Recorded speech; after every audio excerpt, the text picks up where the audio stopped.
PUPR sigap membangun negeri. Video podcast peran penting preservasi dalam pekerjaan jalan dan jembatan ini merupakan video pengetahuan umum, dan dapat digunakan sebagai bahan ajar pada pelatihan preservasi jalan dan jembatan, serta pelatihan lainnya yang terkait. Video podcast ini disusun agar penonton atau peserta dapat memahami secara garis besar peran penting preservasi jalan dan jembatan, baik itu dalam lingkup tugas, fungsi, peran, dan lainnya yang berkaitan dengan preservasi jalan dan jembatan. Semoga dapat memberikan pengetahuan lebih, agar kita dapat menjadi lebih paham dan mengerti mengenai topik yang dibahas. Berikut ini kami sajikan videonya. Meningkatnya konektivitas jaringan jalan nasional dan meningkatnya kualitas tata kelola Kementerian PUPR dan tugas teknis lainnya merupakan salah satu dari dua sasaran strategis dalam Resra Kementerian PUPR yang hadir untuk mendukung pencapaian Rencana Pembangunan Jangka Menengah Nasional tahun 2020-2024. Sasaran strategis yang dimaksud tersebut memiliki 3 indikator kinerja sasaran program, di antaranya sasaran strategis inilah yang menjadi dasar rujukan penentuan core bisnis Direktorat Jenderal Bina Marga, yaitu penyelenggaraan jalan nasional meliputi kegiatan pengaturan, pembinaan, pembangunan, dan pengawasan.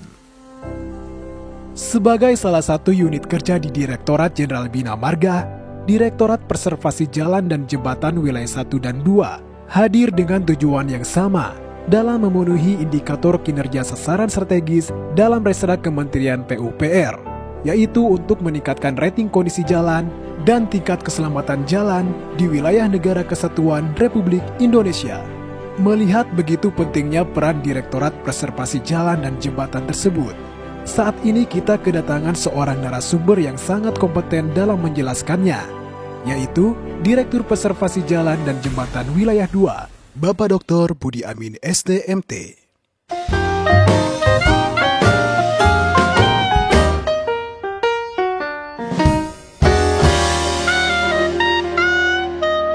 Assalamualaikum warahmatullahi wabarakatuh. Salam sejahtera, Om Swastiastu, Namo Buddhaya, salam kebajikan. Selamat datang dalam podcast Pusbangkom JPW BPSDM Kementerian PUPR. Senang sekali rasanya saya dapat menyapa kembali teman-teman pada kesempatan kali ini. Tentunya podcast ini bertujuan untuk menambah pengetahuan dan wawasan bagi kita semua. Pada kesempatan kali ini, saya, Aulia Fusdiani, akan mengajak teman-teman untuk menyimak pembahasan mengenai peran penting preservasi dalam pekerjaan jalan dan jembatan.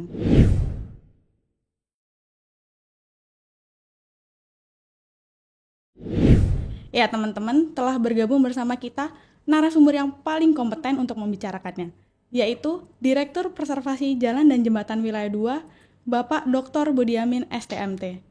Halo Bapak, apa kabar? Halo Mbak Aulia, Ya. Kabar baik, Alhamdulillah. Sehat ya Pak? Alhamdulillah sehat. Izin saya bacakan CV-nya terlebih dahulu ya Pak, Silakan Mbak. agar teman-teman juga lebih mengenal nih siapa sih sosok Pak Budi Amin. Jadi teman-teman, Bapak Dr. Budi Amin STMT saat ini menjabat sebagai Direktur Preservasi Jalan dan Jembatan Wilayah 2. Beliau lahir di Sopeng, Sulawesi Selatan pada 18 Februari 1968. Wah, zodiaknya Aquarius ya Pak? Iya. Katanya Gen Z sih orangnya seru Pak, bener nggak Pak? Ya mungkin ya. Mungkin ya Pak. Pak Budi Amin menempuh pendidikan S1 Teknik Jalan Jembatan di Unhas Makassar. Kemudian beliau melanjutkan S2 Sistem dan Teknik Jalan Raya di ITB dan kembali lagi ke Unhas untuk melanjutkan S3 jurusan Teknik Sipil. Mengenai riwayat jabatan, beliau sebelumnya pernah menjabat sebagai Kepala BPJN Mataram, Balikpapan, Sulbar, terakhir Kepala BPPJN Sumatera Selatan, dan saat ini beliau menjabat sebagai Direktur Preservasi Jalan dan Jembatan Wilayah 2. Wah, luar biasa sekali Bapak pengalamannya. Alhamdulillah. Tapi ngomong-ngomong ini di CV belum ada nih Pak hobinya. Kalau boleh tahu hobi Pak Dir apa nih Pak? Hobi jogging kalau pagi. Wah, sehat sekali Bapak. Amin. Baik, tanpa berlama-lama lagi, kita akan langsung masuk ke pokok diskusi kita kali ini ya teman-teman. Seperti yang sudah kita ketahui, meningkatnya konektivitas jaringan jalan nasional merupakan salah satu poin Renstra Kementerian PUPR. Nah, 2 dari 3 poin indikator yang erat kaitannya dengan kegiatan preservasi, yaitu 1. Rating kondisi jalan, dan 2. Rating keselamatan jalan. untuk mengawali diskusi kita nih Pak, sebetulnya tugas dan fungsi dari Direktorat Preservasi itu apa sih Pak? Baik, Mbak Aulia. Jadi tugas daripada Direktorat Preservasi Jalan dan Jembatan adalah yaitu melaksanakan pembinaan untuk penerapan SNPK, norma standar, prosedur, dan kriteria perencanaan, pelaksanaan, dan evaluasi kinerja preservasi jalan dan jembatan. Sedangkan fungsinya adalah yang pertama melakukan pembinaan penerapan NSPK kegiatan preservasi jalan dan jembatan. Yang kedua, melakukan pembinaan, penilaian, dan pengendalian usulan anggaran, program, serta kegiatan perencanaan teknik, pelaksanaan, dan evaluasi serta pemantauan kinerja preservasi jalan dan jembatan. Yang ketiga, melakukan pembinaan, pemantauan, dan evaluasi kegiatan tanggap darurat dan penanggulangan bencana serta perbaikan kerusakan akibat dampak bencana tersebut. Yang keempat adalah pelaksanaan koordinasi, pendampingan, dan validasi penuntasan temuan hasil audit yang berkaitan dengan preservasi jalan dan jembatan. Kemudian yang kelima adalah pelaksanaan pemantauan dan evaluasi kinerja preservasi jalan dan jembatan. Lantas, strateginya sendiri seperti apa ya Pak untuk memenuhi 2 poin indikator yang sudah saya sebutkan sebelumnya? Strategi yang dilakukan dalam rangka memenuhi indikator kinerja sasaran program. Bahwa indikator sasaran kinerja ini ada 2. Yang pertama adalah meningkatnya konektivitas jaringan jalan nasional. Yang kedua adalah meningkatnya kinerja pelayanan jalan nasional. Untuk yang pertama, indikator utamanya adalah waktu tempuh. Nah, saat ini waktu tempuh di tahun 2023 yaitu 2,08 jam per 100 km. Diharapkan untuk tahun 2024 waktu tempuh yang diinginkan adalah 1,9 jam per 100 km. Sedangkan untuk indikator yang kedua adalah IKP 1 yaitu tingkat aksesibilitas, di mana saat ini masih di angka 85,8%, diharapkan di tahun 2024 menjadi 87,9%. Nah, untuk tingkat aksesibilitas ini memang lebih banyak dominan di pembangunan jalan. Sedangkan IKP 2 adalah rating kondisi. Nah, rating kondisi ini adalah nilai rating berdasarkan indikator IRI, PCI, kemudian umur struktur jalan, kemudian nilai kondisi drainase jalan. Saat ini masih di angka 2,56, diharapkan di tahun 2024 nanti akan turun menjadi 2,51. Kemudian IKP 3, yaitu rating keselamatan. Nilai gabungan antara angka kecelakaan dan populasi penduduk.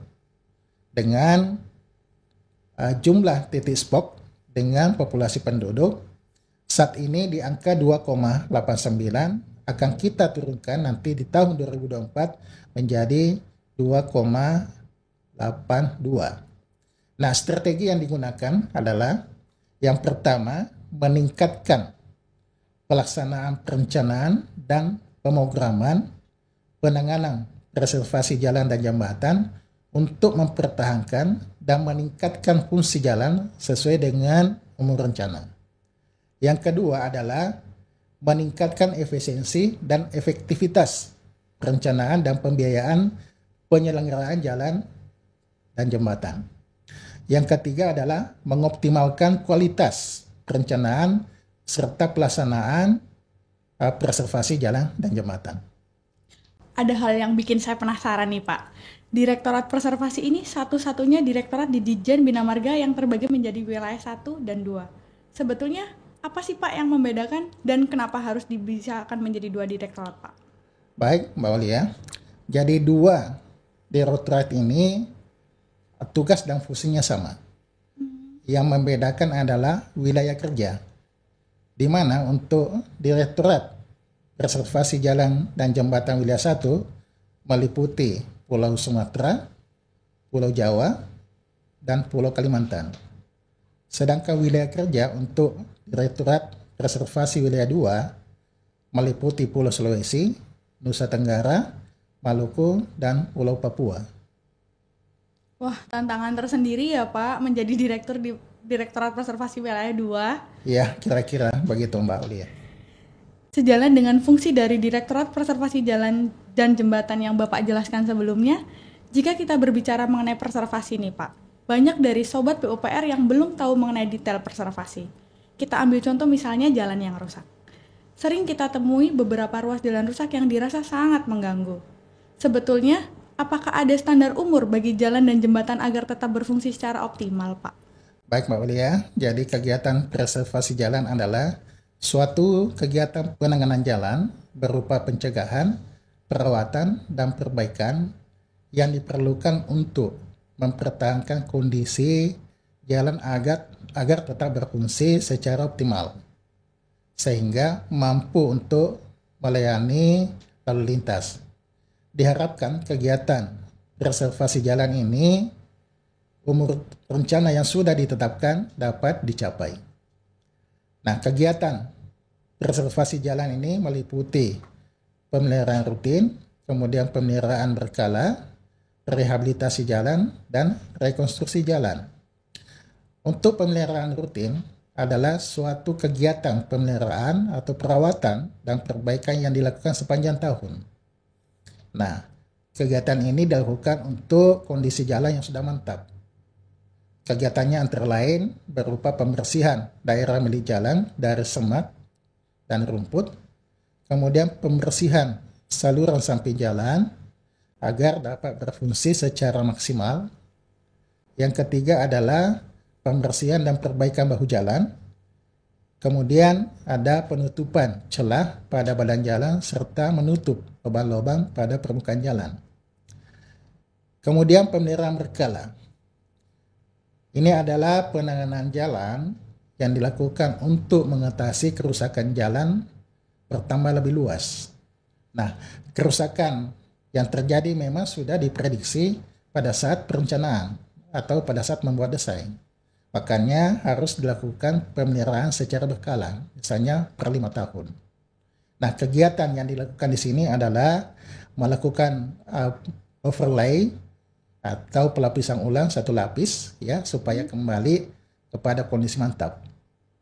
Sedangkan untuk rehabilitasi jalan adalah kegiatan penanganan jalan yang dilakukan untuk mencegah terjadinya kerusakan yang lebih meluas. Biasanya untuk kegiatan ini atau kerusakan ini memang tidak diprediksi pada saat membuat desain. Kerusakannya berupa kerusakan pada agregat fondasi, baik agregat kelas B maupun agregat kelas A, sehingga kegiatan yang dilakukan adalah tentunya memperbaiki kembali atau mengganti kembali agregat lapis fondasinya, setelah itu baru ditutup dengan aspal kembali.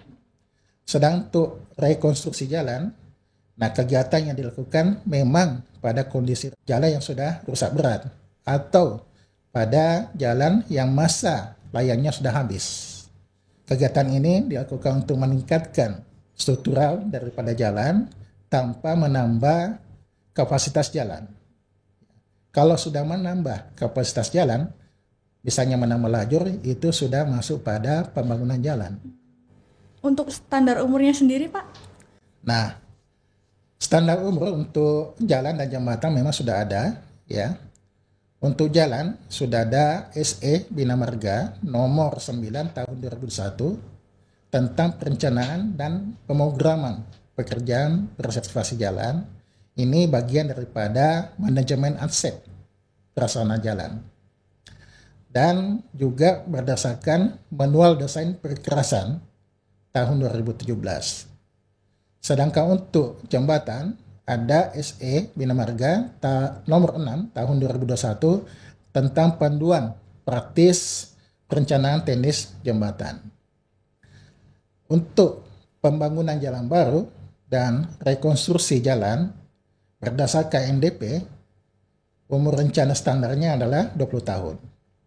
Sedangkan untuk rehabilitasi jalan, baik rehab mayor maupun minor, berdasarkan NDP, standar umur rencana adalah 10 tahun. Sedangkan untuk jembatan, umur rencana adalah 50 tahun atau 100 tahun.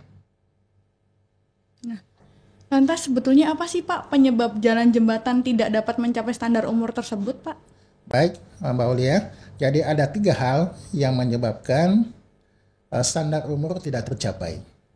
Yang pertama adalah perencanaan desain jalan dan pemrograman. Nah, perencanaan belum sesuai standar, misalnya geometri jalan yang belum optimal akibat keterbatasan lahan.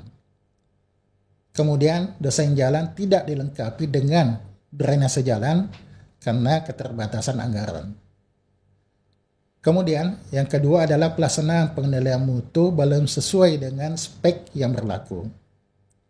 Nah, terkadang penyedia jasa dan konsultan supervisi yang kurang profesional, sehingga mutu pekerjaan tidak dikendalikan menghasilkan hasil pekerjaan yang under spec.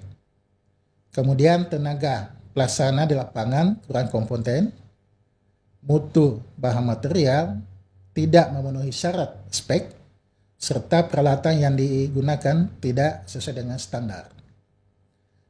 Yang ketiga adalah faktor lain-lainnya, terutama masalah odol, overdimensi dan overload.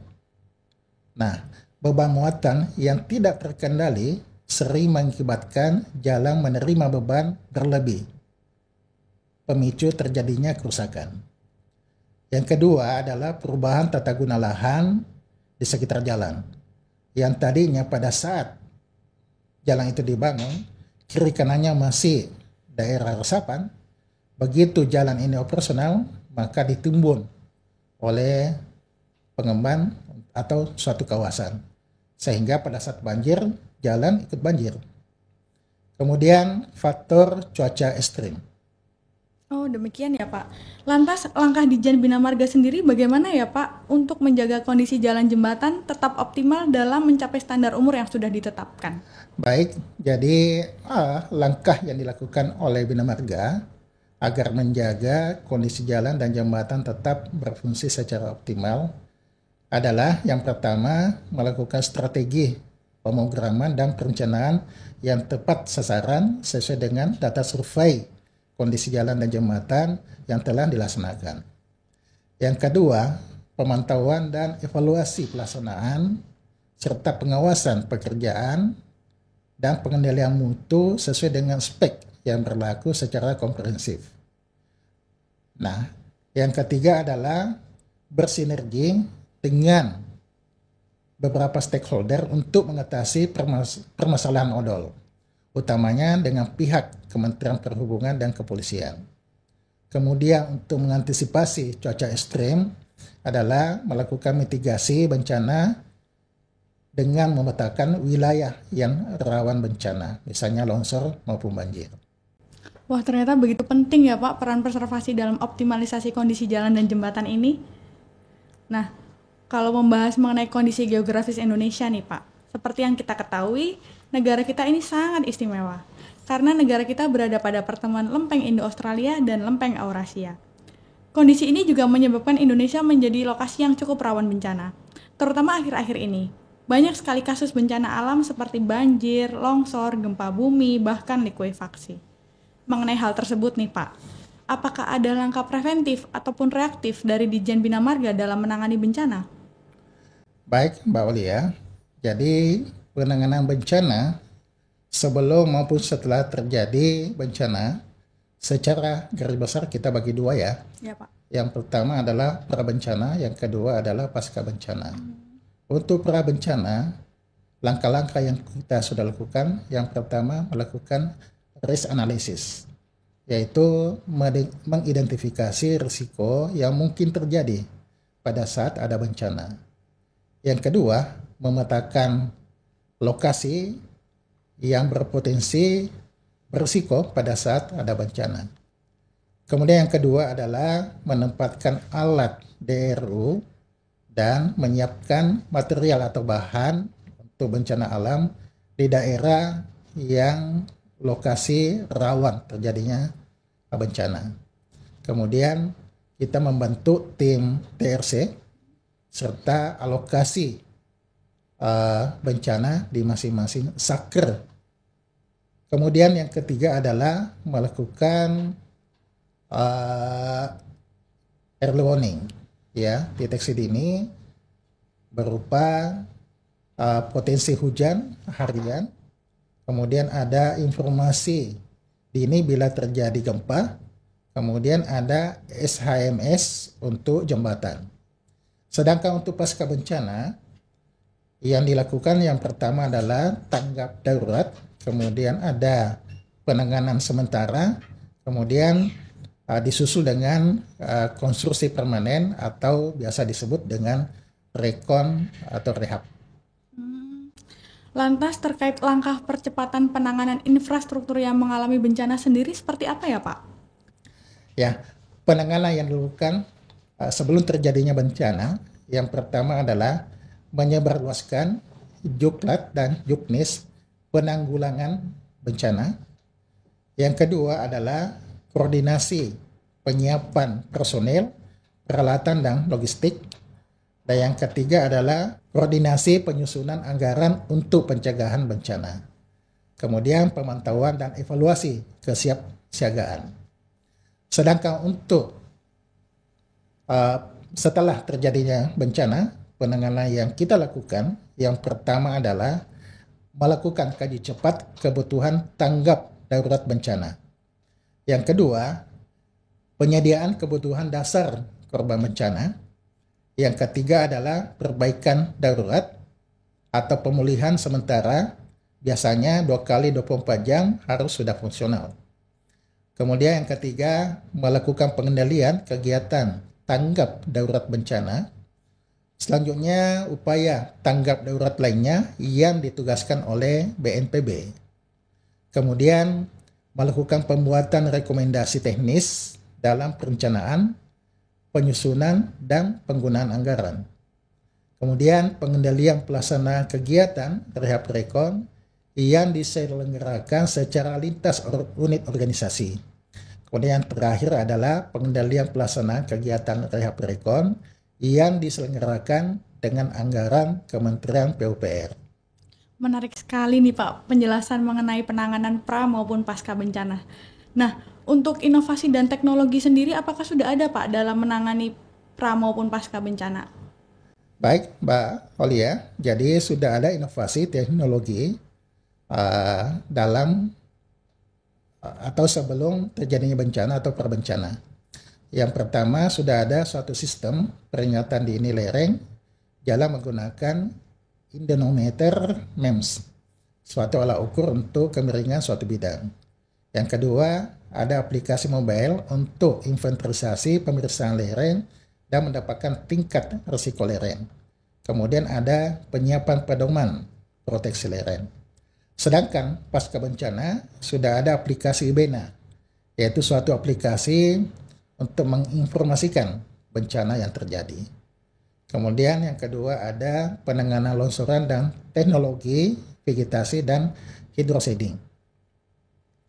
Nah, khusus untuk yang longsor sudah ada 3 penanganan yang sudah dilakukan. Yang pertama, cara vegetasi. Cara vegetasi ini adalah suatu teknologi yang memanfaatkan tanaman dengan pendekatan yang mempertahankan lingkungan. Contoh, hidroseeding, tarp block, polybag, dan lain-lain. Jenis vegetasi yang digunakan adalah rumput vetiver dan rumput bahia.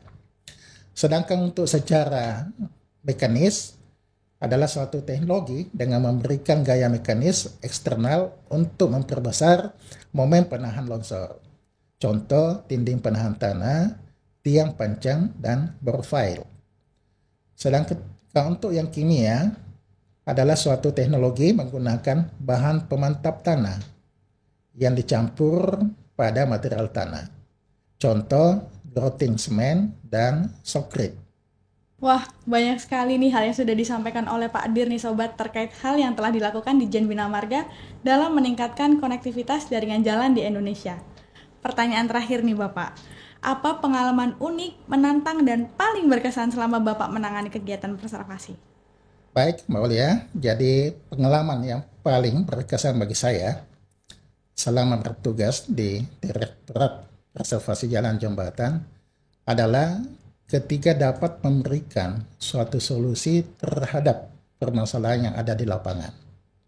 Nah, sebelum saya bertugas di Direktorat Preservasi Wilayah 2, saya sudah bertugas hampir semua pulau-pulau besar di Indonesia.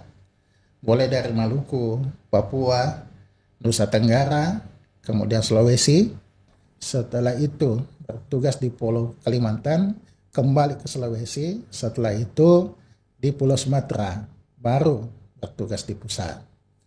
Nah, pengalaman-pengalaman yang kami dapat sebelumnya, itu kami share setiap kami temui permasalahan-permasalahan yang didapatkan teman-teman di daerah. Misalnya, bagaimana mengatasi suatu permasalahan teknis di lapangan. Kemudian bagaimana mengendalikan paket-paket yang terlambat dan sudah masuk kondisi kritis, serta mengendalikan administrasi supaya lebih tertib. Nah, tantangan kedepannya adalah bahwa kita tahu tuntutan masyarakat, khususnya pengguna jalan, kedepannya semakin tinggi. Ya, kalau dulu tidak ada lubang di jalan, masyarakat sudah senang. Tapi sekarang mereka menuntut kenyamanan. Ya, misalnya lubang-lubang yang sudah ditutup harus smooth sehingga nyaman untuk dilewati. Kemudian masyarakat sekarang serba mau cepat. Ya, olehnya itu sebagai insan PUPR harus menjawab tantangan atau permintaan daripada masyarakat khususnya pengguna jalan. Wah, cukup memberikan pengalaman yang mendalam ya Pak dan menjadi pembelajaran yang berharga ya Pak. Siap. Terakhir Bapak sebagai penutup, mungkin ada sedikit pesan untuk kita semua, khususnya bagi generasi muda PUPR nih Pak. Silahkan Bapak.